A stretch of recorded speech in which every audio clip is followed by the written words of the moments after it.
Good morning, everyone, and welcome in. My name is Mallory West, and this is a special edition of our KNOE streaming show that we have here every day. Today, we do have something really important going on. So there is a media press conference going on right now at City Hall in Monroe about cleanup projects happening after that winter storm rolled through our area. And they're actually at the podium now speaking about it. So I'm going to cut over to them and let's hear what they have to say. Jasmine. For those of you that will be watching tonight and those of you here on Facebook Live, I just want to say we've been through a lot last few weeks. This winter storm, Fern, has really taken its toll on the city, and as you could tell, we have just now started getting life back to as normal as we can right now for all of our residents. Today we're here to talk to you about our limb and debris cleanup. The efforts that are going on right now. And I want to put some things in context for you just to talk about just the amount of debris that is throughout our city. On an average, our public works crew collects about 120 tons of debris per week that takes to the landfill. That's 120 tons per their average weekly collection. Yesterday alone, with Public Works in coordination with our contractors, we have picked up over 600 tons of debris. So, and many of you know, that hasn't put a dent in what we have left. This collection will far surpass that of Hurricane Ida when it blew through. It will far surpass the tornadoes that we had in Easter a few years ago. And so we ask that the public do a few things for us. Number one, we continue to say thank you for your patience and your help. We see you out there working with your neighbors, helping them to recover as well, and we want to say thank you for that. One important thing I would like to bring up is as we're bringing things to the road, to help us make this a quicker process, we ask that you take your household waste and you separate it from the debris that's on the side of the road. That will make things go so much quicker and smoother. Now, I know it's not, sometimes there's not a lot of front yard for all the debris, but if you have the opportunity to do that, let's create some separate piles from those from household waste to other things versus those that are limbs and debris from this storm. It helps because our crews don't have to separate that when it's time to start chipping and burning and all of the things that we're doing to dispose of the waste and bring it to the landfills. And so it helps things, it makes things go faster. It's easier for the contractors in the city to be able to separate that waste. I want to say that thank you to the City Council, to my team as well. They put in a lot of hours when it came to putting a quality RFP out and finding a quality contractor that's here. And we got good people out there working. You can see their equipment going through the streets. I know a lot of you might ask, like, Mayor, when do you think this is going to wrap up? When do you think we're going to see a lot of this picked up? It took us close to 3 months during Ida to really put a major dent in all the things that we were seeing. You'll probably see some streets that get cleaned up. Over the weekend, you'll see more limbs come back out to the road because everybody is back at work now, and then they'll have the ability to go back on the weekend and do some more work at their house or at their neighbor's house and bring more. But we just asked as you go about doing that, as I said earlier, let's separate our household waste, meaning plastics or anything like that you have, fence posts and these other things in a completely separate pile that helps us move faster and quicker to not have to separate. There are two separate operations going on right now, those strictly going to the landfill to take that household waste and also others that are they're chipping and burning and doing the other things that they need to do with the vegetative debris. And so, again, thank you to Public Works. Thank you to the staff for all of their hard work that they put in. And again, thank you to the residents.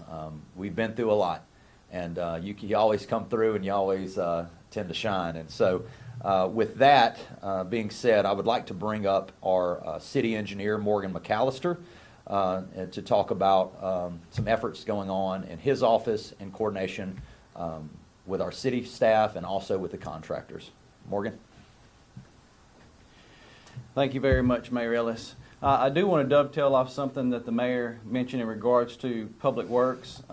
There was quite an effort that was taken on and completed by Public Works with the removal of tons of this debris in a matter of a week, roughly 600 tons, just shy of 600 tons in a week. And something that the public had questions on was the Public Works Department ability to fully take on this task. Yes, we have capable men and women, but the time and effort it would take to get that done, just rough numbers indicate about an 8-month process solely on this debris removal. And so that negates any other city services for the citizens that could be completed by the Public Works Department. So it was very important to get a quality company in, such as SDR and of course our monitoring crew, Tetra Tech. And so we are excited to have them in here. You see boots on the ground, you see debris being removed, as the mayor said, 600 tons, roughly 600 tons in one day.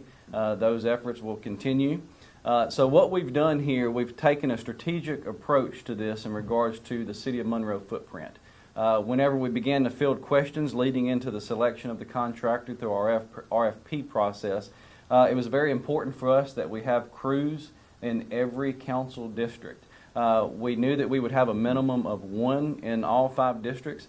However, we've gone above and beyond that with this crew, this team that we've selected. We have a minimum of 2 in every council district, and we quite possibly will have 3. And so as those teams begin to continue to mobilize and come within the City of Monroe, you'll see those efforts extend. But the logistics of it, meeting with SDR and Tetra Tech in the engineering office and looking at the roads, the collectors, those are the arterials and the collector streets and local roads throughout the City of Monroe. You start with those major roadways that have the highest ADT, and of course you work your way in and out from there. And that's how they're operating. And you'll continue to see that effort done. What's been discussed is the passings, the number of times they'll be up and down in each street. They will be up and down in each street a number of times. There's not a set number, but we will eventually share a drop dead date, if you will, in regards to them coming through and picking up that debris. So outside of that, they're doing a phenomenal job. We're very excited to have them with us and be able to move forward in this process in a very strategic approach that benefits the citizens and the businesses of the City of Monroe in order to get back to normal as quickly as possible. With that said, I would like to bring Mr. Eli Chaser. He is the local project manager for SDR, who is helping us in these efforts. So with that, Mr. Eli. Thank you very much. Everybody, thank you for the time today. We really have appreciated the initiative that this administration has shown us. We have over 16 trucks that we have spread out across the City of Monroe. We're currently adding more bucket trucks and more double barrels as we continue this process. We have a key partnership with Tetra Tech, who has been astonishing for us to get these things moving. We had our kickoff day yesterday. It was one of the smoothest that we've ever seen. We are continuing to work and partner with the Public Works and getting all the debris that we possibly can. Now, Mayor Ellis did mention that one of the concerns that we did have, although minor as it may be, is the debris separation. That is critical to us moving and maintaining what we have right now and getting more debris as we continue throughout these next couple of weeks. Like I said, this administration has shown amazing effort in getting the community back to normality in a fast, rapid pace.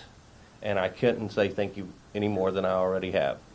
But thank you very much. If you have anything for me, please feel free to reach out. Thank you. Thank Appreciate you. that.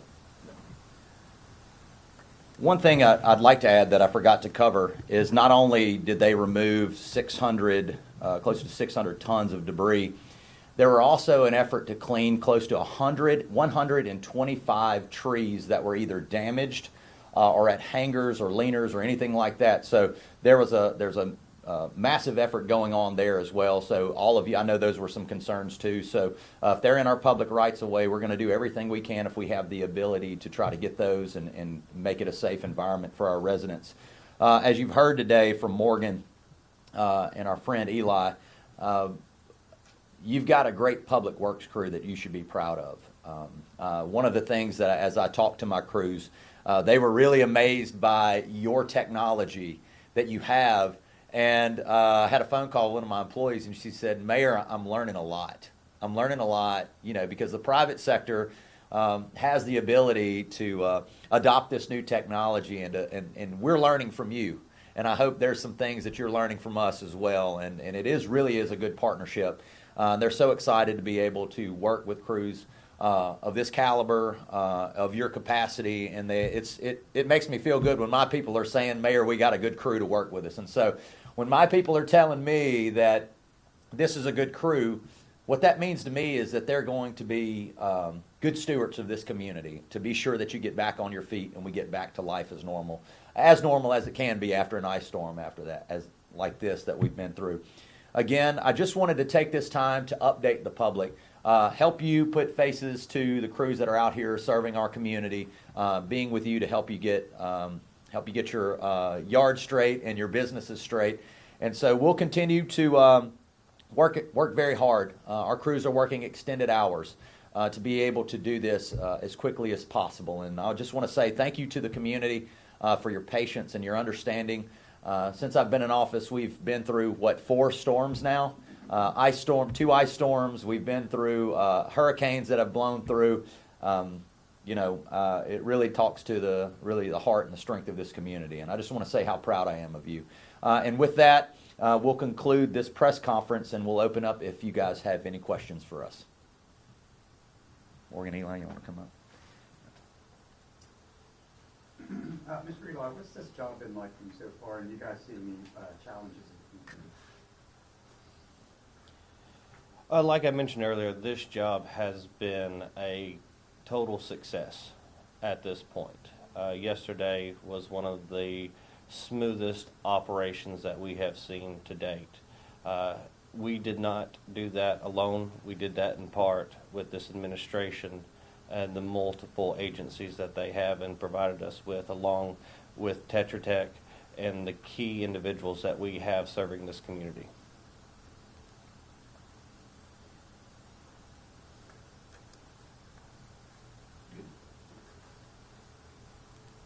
Good. All right. Thanks, guys. I appreciate it.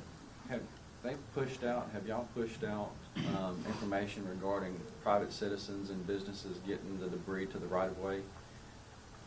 Would like to share something. Yeah, come on, Morgan. Yeah, go ahead. Sorry if I messed y'all up. Yeah, I apologize. So Sorry. did want to make mention that if private citizens and businesses, if they are able to get the debris to the right of way, our efforts will pick up that debris and haul it off appropriately. Now, in regards to this specific project and the parameters based on that, we are not allowed, not able to get on private property and remove that debris. However, City of Monroe has pushed out some information, one specifically Samaritan's Purse. There's a number on our webpage or on our social that you could call, and that will put you on a ticket list. They will come out, they will assess the damage, they will classify the damage, and of course they will put you on a list to come remove that debris. And so there are numerous ministries and organizations in the area. Also, we have wonderful businesses in the City of Monroe who are fully capable of doing the work for you. So if you get the debris from your private property into the right-of-way, it will be removed by the City of Monroe.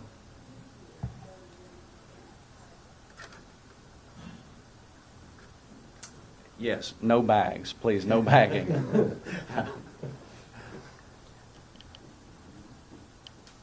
Thanks, guys. Appreciate it. Thank you. Thank you.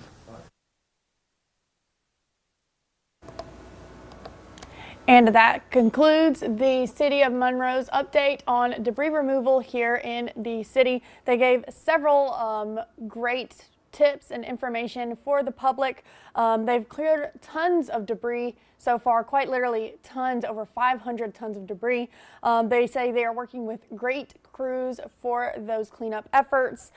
They also said that the crews are working extended hours to make sure everything is picked up and cleaned up as quickly as possible. Now, Morgan McAllister did jump on right there at the end to give some important information to those of you who do have debris in your yards. And he says if they are not able to get onto private property to clean up debris, but if you can get that debris into the right of way, that they can come and they can pick that up for you. And you can find out more information on that on their website, on their social medias. They have been giving pretty good updates on everything going on in these cleanup efforts. So be sure to reach out to them. We'll also have a debrief of everything that they said during that press conference later on our website, knoe.com. You can also watch our noon newscast. We'll have a little snippet of what they said, a little recap.